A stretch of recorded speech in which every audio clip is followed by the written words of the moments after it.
de Francia, muy buena. ¿De granito? El granito es para las cebadas, porque la muela cuando muele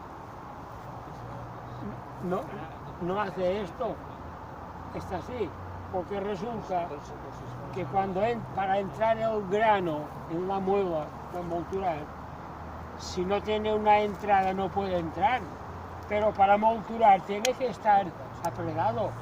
Y empezaba la muela, que aquí, por ejemplo, entraba el grano y estaba abierto, y se iba cerrando, aquí se cerraba más, y de aquí a aquí estaba plano, porque la harina tenía que ser fina. Y para entrar necesitaba espacio, ¿entendéis? Sí. Claro, y es por esto, pero la muela de trigo era una piedra, mejor si fuese un bloque de piedra todo junto. Pero es que esto, ¿sabes si era una piedra de cilindro o era una piedra tallado con líneas adentro?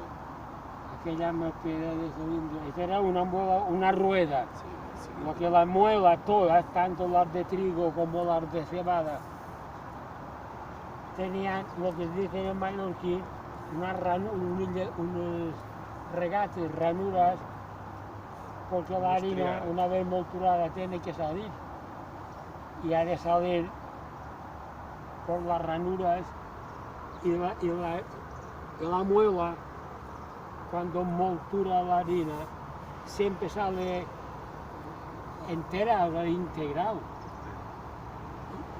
Lo que algunos países la querían integral porque en aquel tiempo había poco trigo.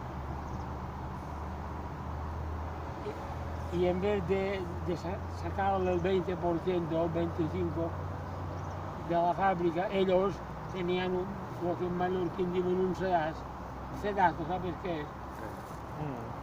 Y la separaban ellos. La fibra de la harina. El tamiz. El tamiz se llama en francés. El tamiz, no me acordaba la palabra.